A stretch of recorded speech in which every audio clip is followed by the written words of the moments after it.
Happy birthday to you. Ayan, pray ka muna. Pray tuloy. Wish ka muna, wish. Yay!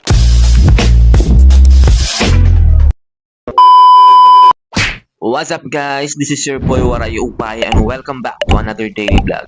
So for today's video, birthday nga pala ni Ineng at dahil binigyan tayo ng mama niya para bumili ng cake sa Red Ribbon at lasagna sa Greenwich. Pero dahil kaka-out ko lang dito, pumunta muna kami sa Unisilver para mabilhan nga pala tong anak ko ng hikaw. Dahil sa last na binili na hikaw ng mama niya, nagsugat lang yung kanyang tenga. Kaya dito muna kami sa original kahit hindi masyadong mahal, at least hindi masusugatan ulit yung tenga ng anak ko. Share ko lang guys, alam nyo ba na ang balat ng mga bata ay mas sensitibo kaysa sa matanda? Kaya kapag pumili tayo ng hikaw, di lang dapat cute. Dapat hypoallergenic, ligtas at komportable yung baby. At dahil tapos na nga yung transaction namin dito kay Unisilver, bababa na nga kami para bumili ng cake sa Red Ribbon. Naglalakad na nga kami dito nang makita ko yung dalawa kong katrabaho sa Red Ribbon. Hi! Hi! Punta kami sa Red Ribbon eh. Bibili kami cake. Ano lang, yung baby nila oh. Oh. Oh? Baby! Yun. Huwag yan. Dami tayo dyan. Doon namin sa Red Ribbon. Ingat ka. Kumain ako? Bye. Doon namin. Babay daw. Bye-bye. So, ayun nga guys, nandito na nga pala tayo sa Red Ribbon. Namiss ko nga lang si RR kasi dating na rin ako naging trabahante dito at hindi ko makakalimutan yung unang pasok ko dito kay Red Ribbon. Sobrang challenging sa akin yung kailangan mong i-memorize yung codes ng cakes at lalong-lalo na yung pastries at saka breads yan guys. Sobrang hirap niyan lalo na pag first time mong pumasok dito kay Red Ribbon. Kasi kailangan dapat i-memorize yun dahil lumalabas yun dun sa monitor ng cashier yung codes ng mga tinapay at mga cakes. Pero syempre ang mas naging challenging sa akin dito sa employee na Red Ribbon is yung cake lettering guys. Ito yung part na mas naging challenging sa part ko kasi kailangan mo siya bigyan ng panahon, oras at tutukan palagi dahil nga sobrang hirap talaga magsulat sa cake. Dahil sa sobrang tamad ko mag-practice ng cake lettering, umabot ako ng 3 months bago matuto and na-certified na rin ako sa wakas. Sobrang saya ko noon nung nakuha ko yung certification letter and then meron na tayong privilege magsulat sa cake. Kaya inaraw-araw ko na rin para mahasa yung kamay ko magsulat. At syempre nandun yung feeling na kapag nasulat mo na yung greetings sa cake and then pinakita mo to sa customer, sobrang nakaka-overwhelming lang dahil nakikita mo sa mga mata nila na na-appreciate nila yung gawa mo. So anyway, nasusulat na nga pala dito ng greetings sa card yung asawa ko para sa birthday girl na si Ining. While waiting, nilaro muna namin si Amara para iwas na rin sa boring.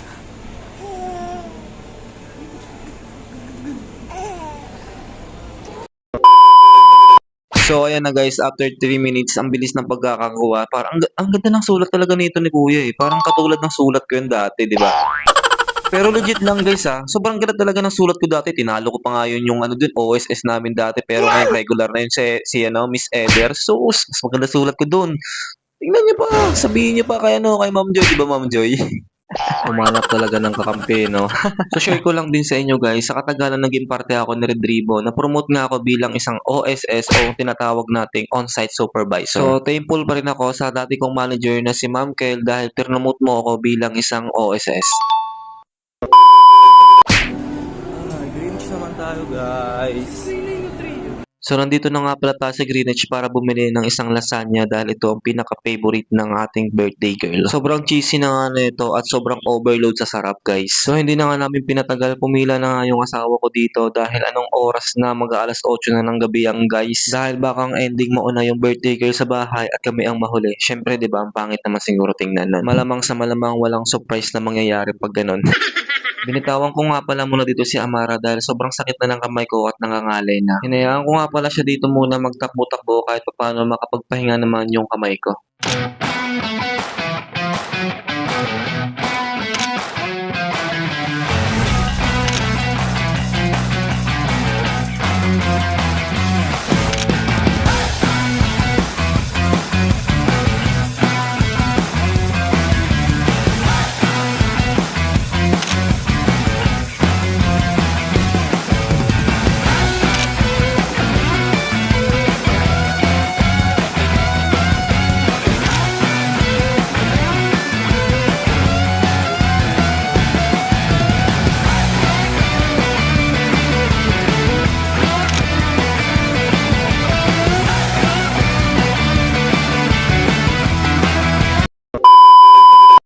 So ayan guys, pauwi na nga kami dito. Nakikita niyo yung salamin dito, sobrang nagmumoy siya kasi ang lamig talaga dito sa building B. Kakaulan lang din yan sa labas. Nung nakuha talaga namin yung lasagna guys, hindi na kami nag-atubili na umuwi agad kasi nga baka maabutan pa kami ng ulan. Alam niyo naman ngayon, kada gabi na lang bumubuhos lagi yung ulan. Naglalakad na nga kami papuntang shuttle dito nung napansin namin na sobrang haba talaga ng pila pag gantong oras. Ganito yung routine ko kada gabi pag umuwi ako galing sa trabaho. Ito rin yung dinadaanan ko, dito rin ako sumasakay papuntang Pulang Lupa. Hinihintay na nga namin dumating dito yung shuttle. Pasalamat lang kasi hindi talaga bumubuhos pa yung ulan dyan.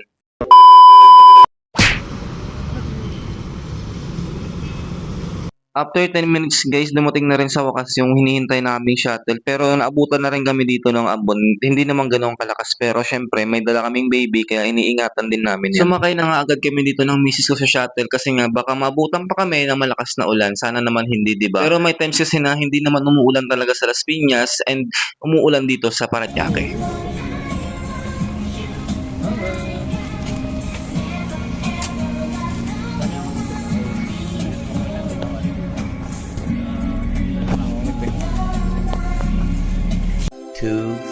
Years later. Sige, sige.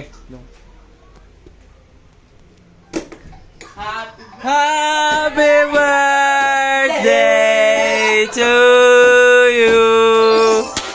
Ayan, pray ka muna. Pray tuloy. Wish ka muna, wish.